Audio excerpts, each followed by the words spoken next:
that was a great start to the hike, having the waterfall and the creek right there, right off the main trail. We are out here at the Kachess Ridge Trail, which it should be about 3 miles to get up to the ridge and about 2,400 feet of elevation gain. And we're just out here. We want to play in the snow a little bit and see what conditions are looking like up in the mountains. And it looks like you can connect this trail to a lot of other trails, which we didn't know. We'll keep that in the back of our mind for the future. And yeah, it should be pretty fun. On the way up here, we saw a herd of elk, which is also a lot of fun. I wish I took some photos and videos of them, but we were in a time crunch to get up here. So it's gonna take a little effort to knock this out, so let's get going.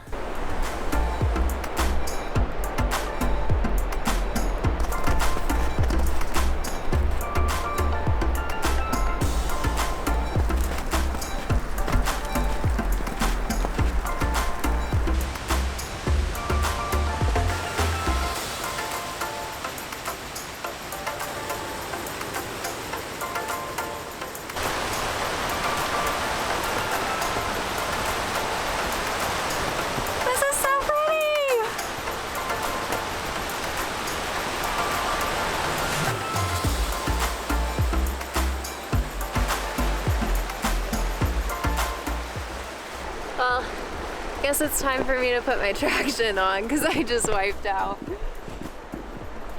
We get this a lot on video. If you watched our split boarding at Rainy Pass video, she was upside down. This is a pretty common theme. How's it feel? I'm one with the snow. Nice, making snow angels. So we've come to a split in the trail. If we continue following all the footprints, that will take us to the Beacon Ridge Trail, which I think is 10 miles round trip, which we're gonna run out of daylight because we did not plan on that. But if we follow the Kachess Ridge Trail, no one's been down that way. And with the snow now on the ground, it makes it a lot more difficult to actually find the trail. I do have the trail on my watch, so we could try and pick our way through there, but again, we're still running into a daylight issue where it's going to take us a little bit longer to figure out exactly where the trail is, and we could start to run out of light. I think we're gonna try the Kachess Ridge and just see how far we get, but that is a predicament to remember, especially this time of year. Once the snow starts covering the trail, it makes it a lot more difficult to find the actual trail. So, what do you think? Which way should we go? Undecided. You'll have to keep watching. Wow. Wow.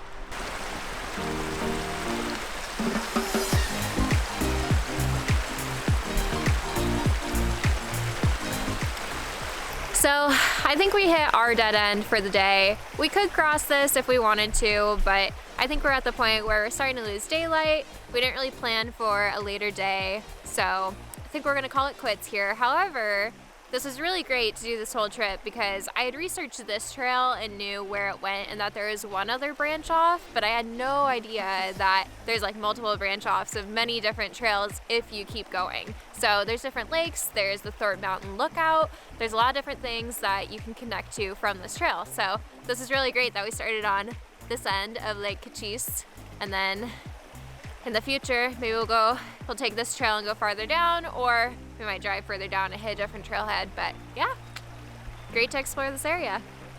So the trail we've been following, according to my watch, is called the Silver Creek Trail, and it looks like it's crossing right here, and we don't really want to deal with all this right now. So if you're wondering about the watch I'm using, I am using the Phoenix 6X Sapphire version, and made by Garmin. If you want to learn more about it, there's links down in the show notes, and I'll also have a link to one of my reviews on the watch itself that I did when I first got the watch. Love the watch. I use it every single day and it's totally worth it. But yeah, it's fantastic for stuff like this because since we did lose a trail because of snow, we were able to follow pretty close to the actual trail itself, and we got to this point. So definitely worth having something like that just right on your wrist so that you can check it out. So it is a few feet deep in this section. So crossing it's kind of a pain. You could, if you really wanted to, you could go up and down the creek and find logs or stuff to cross.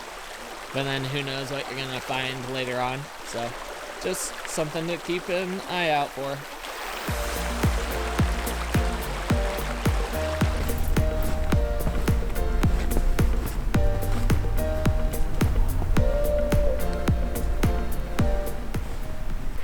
All right, we're back at the split. We weren't expecting to see anyone else, but apparently us breaking trail worked out great because we saw 2 other people, so we were able to give them beta on if they wanted to go any farther or stop at the river like we did.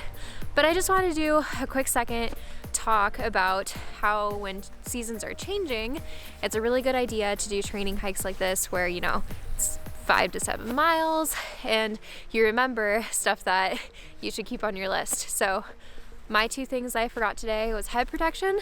You lose a lot of heat through your head and your feet. So I wish I would have brought extra socks, is a big one for me. I just want them for back out at the car, but still would have been great to have on the hike just in case. And then also wish I had headband or hat or something on. But other than that, I think I've remembered everything that I needed for a hike like today and getting started on our winter hikes.